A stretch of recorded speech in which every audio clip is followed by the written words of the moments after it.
WETM 18 News presents Return to Flight, the return of the Shuttle Discovery to space, commanded by Elmira's Eileen Collins.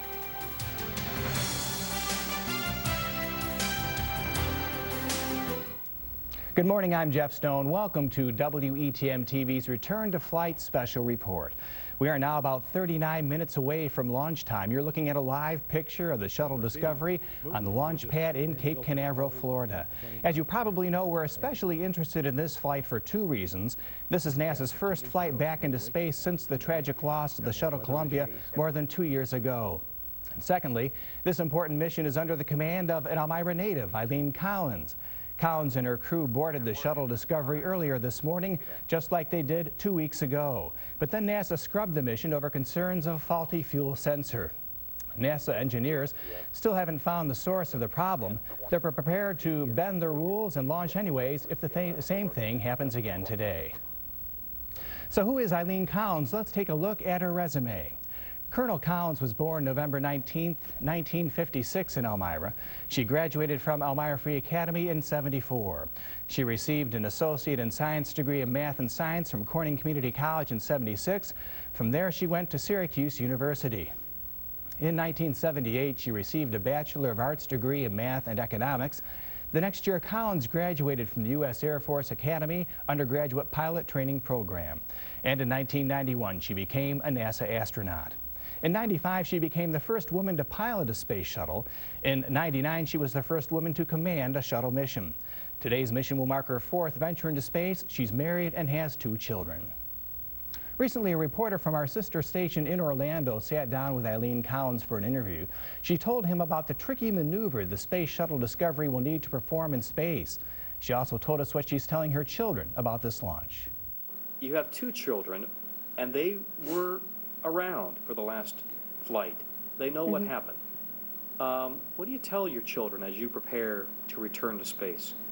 Well, I've been talking to both of my children, since even before the Columbia accident, but especially since the accident, because I don't want them to be afraid or to worry while I'm on orbit, but I have, especially my oldest daughter, I've told her that you are going to be scared when I fly. I mean, it's human nature. Just accept the fact that you're going to be scared, and I recognize that. And that's okay, that's normal. But I also want you to know that I wouldn't fly this mission if I thought it was unsafe. I believe I'm going to be safe, our crew's going to be safe, and we're going to come back having flown a successful mission. And I want you, my daughter, to understand that I believe in what I'm doing. This is an important mission, and I believe something that is helping our country, helping the countries around the world as part of our International Space Station project, as part of the plans someday to go back to the moon and on to Mars. She knows how important this is to me. My family comes first. I want her to know that she's #1, and my son is #1, my family's #1, but I can do this job and my family. I know it's a lot. I'm not going to be working at this level for the rest of my life. It's going to go on, for another couple of weeks until the mission flies, and for our family will get back to normal. And it's going to be great to see the shuttle program back on track and the station program back on track.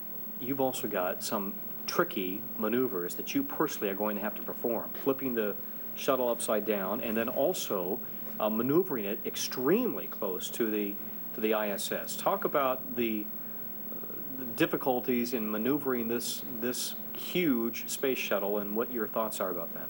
Well, it's been about 2 years since we first flew this rendezvous pitch-around maneuver in the simulators. We call it the RPM maneuver, and the rendezvous folks came up with this idea where we could, 600 feet below the space station, slowly, about just under 1 degree per second, fly the orbiter upside down, have you to expose the tiles to the International Space Station, which is above us, and they'll be taking pictures through their windows of our tiles. This was a hard concept for me to swallow when I first heard about it. Hey, we got some kind of a flight rule against not seeing the object that we're rendezvousing with. We have to keep them in sight. So I had to be convinced, even when I first heard the idea, and I started flying it in the simulator as we developed the procedures, and I thought, hey, this is great. Not only is this safe, but it's so safe we're crazy if we don't do it. And 2 objects in orbit in this configuration the natural orbital mechanics will tend to drop the, in this case, the shuttle, which is below, to drop us away. So I believe there's no collision potential as long as we follow the proper speeds and the closure rates as we come up to the space station. I think it's a very safe maneuver. There's some tricky things about it. We have an autopilot that we put in free drift, meaning the autopilot is not working as we do this maneuver, so we don't fire jets at the space station and cause some damage with either the force or the contamination from the jets. And that's really, in my mind, the only safety concern is that we don't hit the wrong button or get in the wrong autopilot. And having said that, it's a safe maneuver, and if we're crazy not to do it. WETM 18 News sent a crew down to Florida 2 weeks ago to cover today's historic launch. That same crew is back at Cape Canaveral today. 18 News reporter Matt Malloy joins us live with the very latest. Matt? Good afternoon, Jeff. It is a bit like deja vu, but we are now much closer to the launch of the Shuttle Discovery. I want to show you behind me. You can see the countdown clock. Last time we were here, it was stopped and then cleared once they had to scrub that launch because of the fuel sensor issue.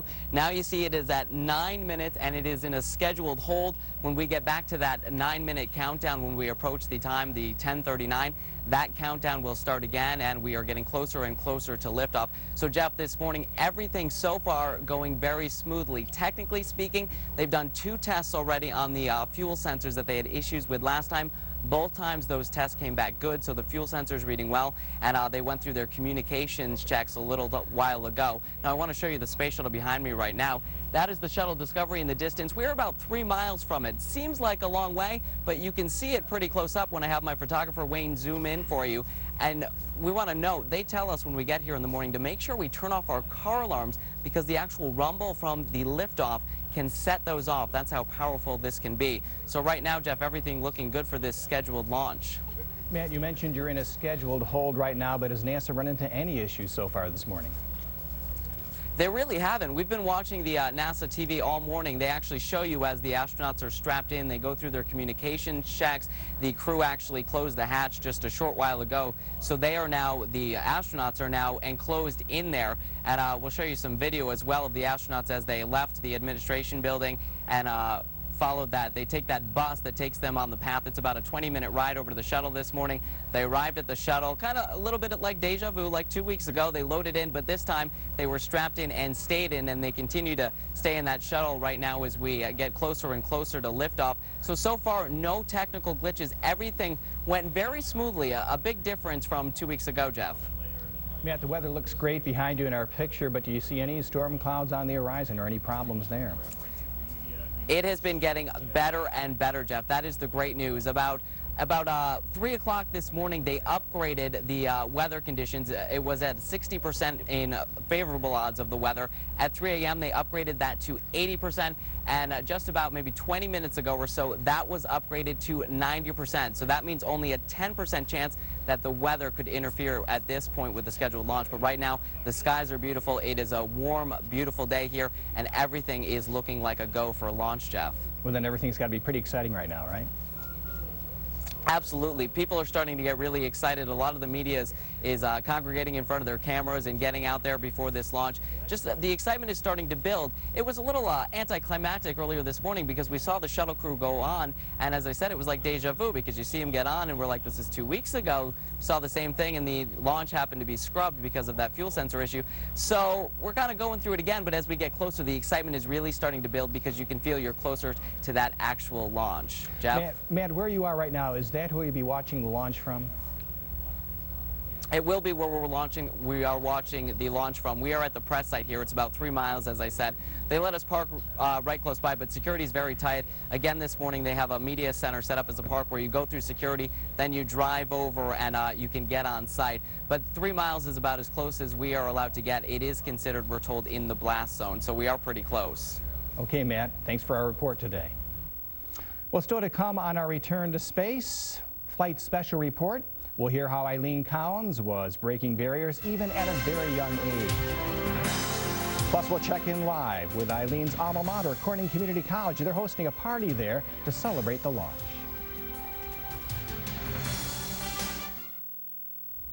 Welcome back to our WETM TV special report, Return to Flight. You heard earlier that Eileen Collins graduated from Corning Community College back in 1976. Today, people are gathering at the school to watch the historic launch and cheer on CCC's alumnus. WETM 18 News reporter Sean Carroll is there live with more. Sean? That's right, Jeff. We are here in the Kelly Lounge, and we're going to take a quick look as people are still gathering here in the Commons building at Corning Community College to take a peek at Eileen Collins returning to space. Now, as you just mentioned, Eileen Collins is a graduate of Corning Community College, a distinguished alumni, I may add, and she graduated with an associate's degree in science. One of the people she owes a little bit of maybe credit to her graduation is with us here. This is Daniel Hoover. He's coming right here. He is a retired math professor from Corning Community College. Welcome to the college. Thank you very much, Daniel. You taught Eileen Collins, is that correct? That is correct. Now tell me, what do you remember most about her?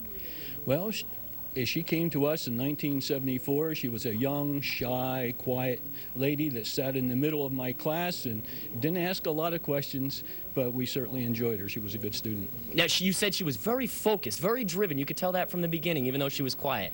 The kind of job she has today, she needs to be very focused, very methodical, and this is the kind of young lady she was. She A, B, C, everything checklist type of person. And the idea of flying was always on her mind from the beginning? Well, I think the rumor goes that she, one of the things about her compared with other community college students is she had some goals, and one of those goals was flying. And she would sit on top of Harris Hill and watch those gliders soar and said, "That's for me." And hopefully some young people are doing that now. Thank you very much for being with us, Mr. Hoover. And like we will have coming up in a little bit, a little more from Corning Community College as these people get ready to watch the most distinguished alumni from CCC return to flight. Until then, reporting live in Corning, Sean Carroll, WETM 18 News. Back to you, Jeff. Okay, thank you, Sean. Collins has been breaking barriers her entire life. When she became an astronaut, the program was dominated by men. But as WETM News reporter Matt Malloy tells us, one of her toughest challenges may have been as a young girl breaking into a club dominated by boys. Despite my best efforts, she became a very successful astronaut. Jerry Holleran jokes about a young Eileen Collins, even at the age of 10, breaking boundaries, joining an exclusive group of boys so she could launch model rockets. One of the guys in our group, his name was Eddie Collins. Eddie shows up with his younger sister. She was 10. And there's nothing less cool for a group of 12-year-old guys than having a 10-year-old girl hanging out. So Holleran did what most young boys would do. He did everything in his power to get rid of her.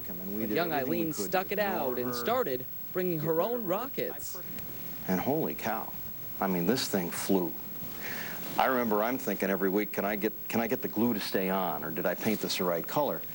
And before you know it, this girl is talking about aerodynamics and flight characteristics and all these things that were way over my head. The Rocket Club spent much of their time here on the field at Elmira Free Academy. And it wasn't long before Eileen Collins became the girl that the boys were trying to get rid of, to the girl that, well, ran the entire show. And before you knew it, she was our launch director. She was making the calls on what was airworthy and what wasn't, and she just did this marvelous job. Holleran and Collins both went on to become Air Force officers. And while Holleran jokes that Collins got the last laugh with her success as an astronaut, he still holds one thing over her. 2 years older, heck of a lot wiser. Matt Malloy, WETM 18 News. And as Matt mentioned earlier, the weather in and around Cape Canaveral needs to be just right for a shuttle launch. Coming up, 18 Storm Team meteorologist Joe Pasquarelli will have the launch forecast. Plus, what do her co-workers think, her fellow astronauts think of Eileen Collins? We'll talk with a woman who was there when Eileen made her first trip into space. NASA has just a 10-minute window to launch the shuttle today. The conditions need to be perfect. WETM Storm Team meteorologist Joe Pasquarelli joins us with the details. Joe? Thanks a lot, Jeff. And right now, I'll tell you what, NASA meteorologists are very pleased because the forecast does not get any better than this. Right now, 84 degrees at Cape Canaveral. Now, there's certain criteria that need to be met in order for the launch. Now, we don't want any wind gusts greater than 39 miles per hour. Well, I'll tell you what, right now, we barely have any wind at all. We don't want excessive heat greater than 99 degrees. Well, it's 84, so we're good good in that department, and just a few clouds out there, which is great news, because if those clouds were in great abundance, then the shuttle would stay on the ground. Here is the latest satellite and radar loop. No thunderstorms anywhere to be seen around Cape Canaveral. We're looking at beautiful conditions, and here's why. On your forecast map, we've got high pressure right overhead, and what does that mean? Just sunny and hot conditions holding any thunderstorm down at bay, down to the southern peninsula. So overall, Jeff, I think the weather's all go for the shuttle launch. Now back to you. Thanks, Joe. One astronaut who knows what Eileen Collins is going through is Janice Voss. Voss flew with Collins on her first mission back in 1995. WETM 18 News reporter Matt Malloy spoke with Voss and has this report. When the solid's light, you know you are going somewhere. One person who knows what it's like to fly with Collins is astronaut Janice Voss. She was on Collins' first mission back in 1995. Then Collins making history as the first female pilot. She really is outstanding. She's very thorough. She does her homework. She explains clearly what's coming next. She's very organized. It's just a joy to be with Eileen. Voss says Collins will have to be focused during the mission. There's always stuff that happens. There's always a sensor that's not quite doing what it's supposed to be, or there's an airplane that's too close to the no-fly zone, or there's this, and you're listening to all that, trying to figure out how it might have an effect on your flight. As a fellow female astronaut, Voss says the boundaries they break in space are just important as the ones here on Earth. It's always very satisfying to inspire people to be their best. And Eileen, is the first female shuttle commander, is a clear example of where you can go when you really focus and take advantage of all the opportunities that cross your path. And Voss says knowing that Eileen's hometown of Elmira is cheering her on makes the entire mission worthwhile. She doesn't know everybody in Elmira, but she knows that they care. And the fact that you know that they care makes it all worth it. In Cape Canaveral, Florida, Matt Malloy, WETM 18 News. Still to come on WETM TV's Return to Flight special, Eileen Collins answers a tough question: did NASA fail the Columbia crew? Plus, we'll head back to CCC and talk to the woman who runs the Eileen Collins Observatory.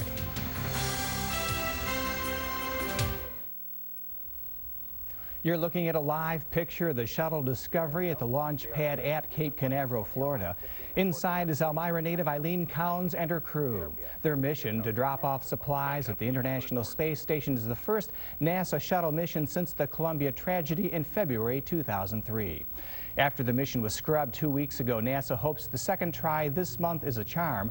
The shuttle is expected to blast off at 10:39 this morning. This is actually NASA's third attempt at returning to space. The mission was originally scheduled for May, but concerns over safety prompted NASA to postpone the launch until July. Before the problems with a faulty fuel gauge 2 weeks ago, a reporter at our sister station in Orlando sat down with Collins to ask her the big question on all our minds: are we ready? Did NASA let those crew members down that day? Well, you can read the Columbia Accident Investigation Board report for yourself. I recommend that reading for whatever organization or company you work for. There is something to be learned from that report, because we made mistakes. There's no doubt about it. And I remember going back saying, what did I know about the launch of 107? Should I have gone and asked questions here? What you can always go back and say, well, we should have done this better. The point is, we've learned from this. I believe that every new generation or new group of people that is hired into the space program, or frankly any high-risk activity, you can include the military in this too if you want, needs to learn from the two accidents, the Challenger and the Columbia, the mistakes that we made, and not let those mistakes happen again. We cannot get overconfident just based on the successes we've had in the past. We've constantly, and I frankly think the culture question, we are never going to be able to say we fixed our culture.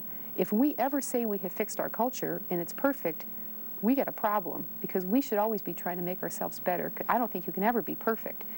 The important thing is that you're always trying to make yourself better. So having said that, I would like future generations of people that come into work in high-risk activities like our space program have got to learn from the mistakes of the past. Pride over our hometown hero can be felt all over the Twin Tiers. Her face, of course, graces a billboard as you enter Elmira on Church Street. And the observatory on the CCC campus is named after her. 18 News reporter Sean Carroll is live on the campus now with the woman who manages the Eileen Collins Observatory. Sean? That's right. And first off, Jeff, let me tell you where we are at. We are at the Kelly Lounge in the Commons building here at Corning Community College, and people continue to trickle in here. It's getting to be a packed house. We're all here to watch Eileen Collins return to flight. And with us today is the director of the Eileen Collins Observatory, Miss Deborah Dan. She has been a professor here of geology and astronomy at the community college. Tell me, what does it mean to have an observatory right here on campus? It's fantastic. My students come up here to use it. We have classes up there. The public comes up and enjoys the observatory. It's just a fantastic draw to the college, I think, and a big educational tool. Yeah, big educational tool. The way you guys can teach classes, and it's so much more of a hands-on thing. Not every community college has that, correct? Certainly not. Certainly not. Between the telescopes that we have up there and the planetarium, very few community colleges across the country would have something like that. A true asset to the area. And what does it mean to have something like that named after Eileen Collins, such a distinguished alumni here at CCC? Hopefully others will follow in her footsteps? Hopefully. I know when I was little, I used to want to be an astronaut, but that's kind of changed a little bit. But I'm hoping that, if not an astronaut, something else coming from CCC would be fantastic, doing whatever, but coming here and reaching their goals. I think that's what Eileen Collins shows. Great. Thank you very much, Deborah. I appreciate it. And just about 10 minutes from now, we are hoping to see Eileen Collins blast off and back into space. And until then, we will give you more on the Eileen Collins special, Return to Flight, and we'll have more later on WETM 18 News at noon from Corning Community College. Reporting live, Sean Carroll, WETM 18 News.